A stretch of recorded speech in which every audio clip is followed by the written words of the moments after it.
Bismillahirrahmanirrahim. Assalamualaikum warahmatullahi wabarakatuh. Donald Trump adalah Presiden Amerika Syarikat. Sebelum dia menjadi presiden, dia adalah usahawan yang berjaya di Amerika. Pada umur 30 tahun, beliau telah membeli bangunan yang ada 1,200 bilik bersama dengan ayah dia. Sebab Donald Trump ini dia selalu berfikir besar, think big. Dia selalu bercakap tentang yang terbesar, yang terbaik, yang nombor satu dunia. Dia selalu bercakap benda-benda yang besar. Dia think big. Apabila dia beli bangunan yang ada 1,200 bilik, orang bertanya kepada dia, adakah kamu tidak pening kepala sebab bilik itu banyak? Donald Trump dan ayah dia kata, sama sahaja kita nak menguruskan ribuan bilik dengan puluhan bilik. Kita menggunakan energi yang sama. Jadi dia kata alang-alang lebih baik kita uruskan bilik yang banyak, ribuan, daripada kita uruskan bilik puluhan. Sebab dia menggunakan energi yang sama. Kita nak close big case ataupun small case, sama saja energi dia. Itulah yang diperkatakan oleh Donald Trump dan ayah dia. Kemudian Donald Trump selalu bercakap tentang terbaik, terbesar, kelas dunia, nombor satu. Itulah yang dilakukan oleh Donald Trump. Dia bukan kerja keras, tapi dia berfikir besar. Semua yang dia buat adalah yang terbesar, yang terbaik, nombor satu. Dan dia pernah berfikir untuk buat Trump Tower. Tower yang paling tinggi di tempat dia. Pada masa itu dia bercerita saja pada wartawan. Dia akan membina tower yang paling tinggi. Dia bercerita secara detail pada wartawan, menyebabkan wartawan menjadi viral benda tu. Dan dia terkenal. Dan yang kedua ialah Donald Trump berkata, setiap berita, sekiranya berita buruk pun adalah berita. Jadi Donald Trump suka membuat berita-berita kontroversi.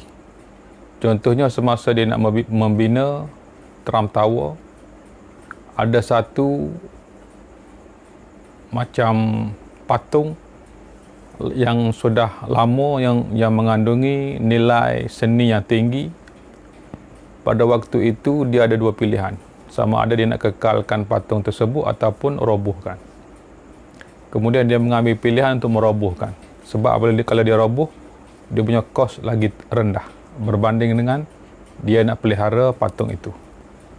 Jadi pada waktu itu menjadi heboh, orang kutuk dia sebab dia merosakkan seni. Kemudian dia menyesal. Tapi pada waktu itu dia buat benda yang kontroversi. Dia selalu membuat benda-benda yang kontroversi sebab dia kata, kalau kita buat berita yang kontroversi, lebih baik daripada tak ada berita. Apabila ada berita, orang suka dengar. Orang akan ambil tahu pasal kita dan kita akan jadi glamour. Itu yang kedua. Yang ketiga ialah teknik bagaimana Donald Trump negosiasi dengan orang lain.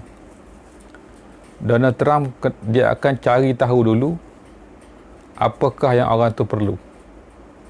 Dan dia miliki dulu apa yang orang itu perlu. Itu yang dia buat. Contohnya macam dia nak beli Holiday Inn. Orang tu perlu satu kontraktor yang sibuk, yang begitu berjaya, jadi dia buat sibuk. Dia rancang dengan pekerja dia buat sibuk masa orang tu datang. Jadi orang tu rasa sangat teruja tengok Donald Trump menguruskan projek. Dan Donald Trump juga apabila dia nak beli tanah yang besar, dia akan bercerita tentang kelebihan diri dia di hadapan orang tersebut.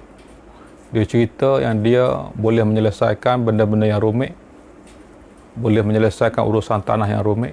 Banyak dah dia buat projek-projek yang besar dan berjaya, dan dia akan buat satu tower yang tertinggi di Amerika yang boleh jadi kebanggaan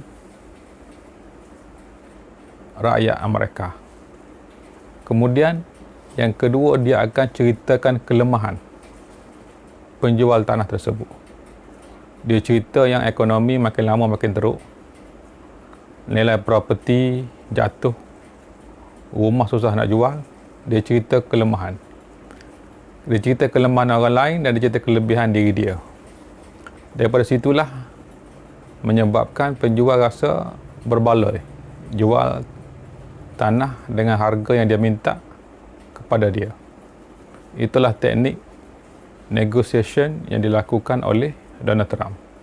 Dan yang terakhir sekali ialah Donald Trump selalu berfikir positif. Apabila wartawan bertanya soalan negatif, dia akan pusing balik kepada yang benda yang positif. Contohnya semasa dia nak buat Trump Tower, wartawan tanya dia, apabila dia buat benda ni mungkin akan mengganggu banyak benda, akan menyebabkan benda ni akan merosakkan keadaan dan mengganggu peluang orang lain macam-macam. Tapi Donald Trump jawab, apa yang dia buat ini adalah untuk memberi peluang pekerjaan kepada rakyat Amerika dan untuk membolehkan rakyat Amerika merasa bangga dengan adanya Trump Tower ini. Dia selalu pusing. Apabila orang tanya benda negatif, dia akan pusing pada positif. Dia selalu think positif. Okey, sekian, terima kasih. Assalamualaikum. Ish.